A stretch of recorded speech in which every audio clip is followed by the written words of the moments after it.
안녕하세요. 정태경입니다. 2024년 12월 3일 44년 만에 선포된 비상계엄은 충격과 경악 그 자체였습니다. 국회에서 비상계엄 해제가 조금만 늦었다면 돌이킬 수 없는 사태를 맞았을 것입니다. 한국의 민주주의가 중대한 위기에 빠졌지만 세계가 놀랄 정도로 빠른 회복력을 보여주고 있습니다. 전국의 광장은 노동자, 농민, 여성, 성소수자, 이주노동자, 장애인 등 차별과 배제에 맞서 싸워온 사람들의 연대 물결로 이어지고 있습니다. 작가 한강은 과거가 현재를 도울 수 있는가?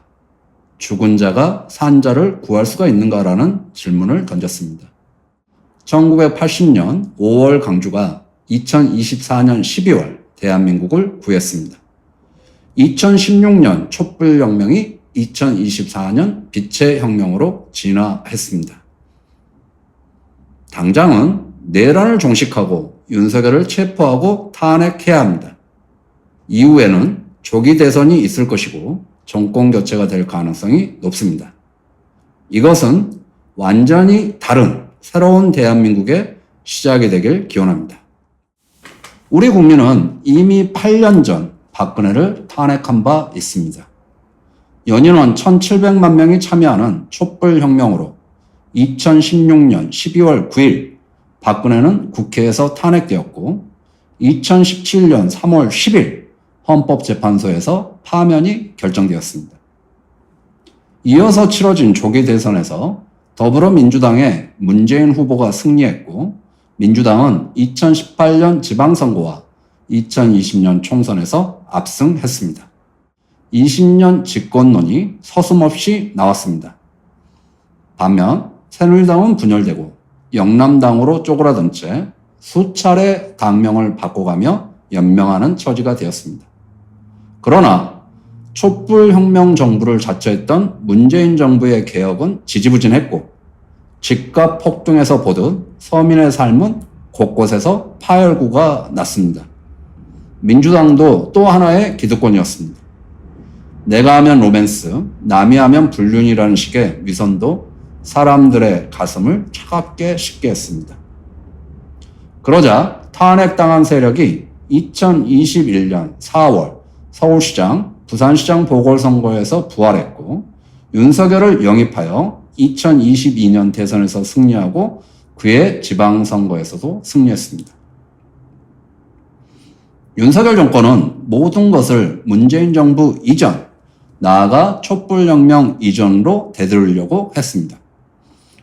불과 2년 전 윤석열을 대통령으로 선택했던 국민들은 2024년 총선에서 다시 심판했습니다. 국정기조를 전환하라고 촉구했습니다. 그러나 윤석열 정권은 입틀막으로 대응하더니 결국 계엄을 선포하고 내란을 자행했습니다. 시대착오적 계엄과 내란에 국민들은 빛의 혁명으로 일어섰습니다.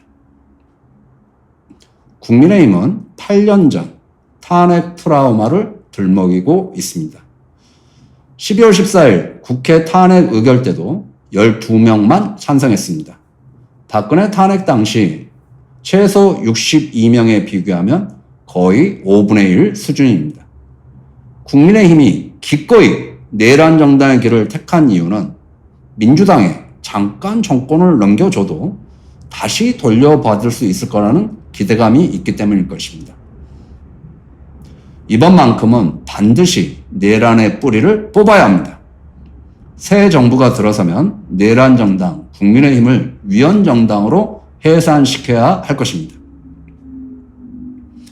문제는 87년 대통령 직선제 도입 이후에 민주당이 대통령 3번, 국민의힘이 대통령 5번을 했습니다.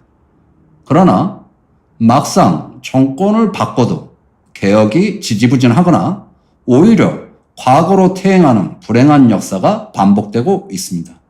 언제까지 반복해야 하는 것입니까?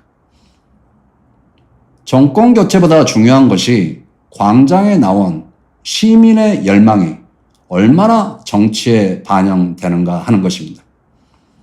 노동자, 농민, 자영업자, 여성, 성소수자, 이주 노동자, 장애인 등 차별과 배제 속에서 일상을 살아가는 사람들의 삶이 나아지는 정치, 내 삶을 바꾸는 정치가 필요합니다. 얼마 전 남태령 대첩이라 불리는 농민들의 트랙터 시위가 있었습니다. 추위와 배고픔 속에서도 차별과 배제의 고통에 함께하려는 마음이 아름답게 피어나는 대장관이었습니다. 남태령 대첩에 직접 참여한 농민 강광석은 불량한 자들의 시대가 가고 인간이고 싶은 이들의 시대가 열리고 있음을 직감했다고 했습니다. 저는 여기서 특별히 주목하는 대목이 있습니다. 농민들이 서울로 출발할 때 외친 내용이 가자 서울로, 윤석열 체포하고 농민헌법 쟁취하자였습니다. 농민헌법입니다. 현재 우리 헌법은 내란을 막지 못했고 농민의 삶도 보호하지 못했습니다. 87년 물가가 미친 듯이 올라가는데 유독 쌀값만 하락하고 있지 않습니까? 그럼에도 한덕수는 고난대행이면서 양곡관리법 등 농민사법에 거부권을 행사했습니다. 87년 6월 항쟁 이후에 헌법을 개정할 때 최저임금제가 처음 도입되었습니다. 88년 시급 462.5원이었던 최저임금이 2025년에 1030원으로 20배가 넘게 올랐습니다. 만약 당시에 농산물 최저가격 보장과 같은 것이 헌법에 들어갔다면 그래도 농민들의 삶이 조금은 나아지지 않았겠습니까? 4.19 혁명과 87년 6월 항쟁 이후에 개헌을 했듯이 촛불혁명 이후에 개헌을 했어야 합니다. 그러나 못했습니다. 이번에 빛의 혁명으로 윤석열을 탄핵하면 반드시 개헌을 해야 할 것입니다. 정치권은 4년 중임제나 분권형 대통령제, 내각 책임제 등 주로 권력 구조에 집중할 것입니다. 그러나 그것보다 더 중요한 것이 내 삶을 바꾸는 개헌입니다.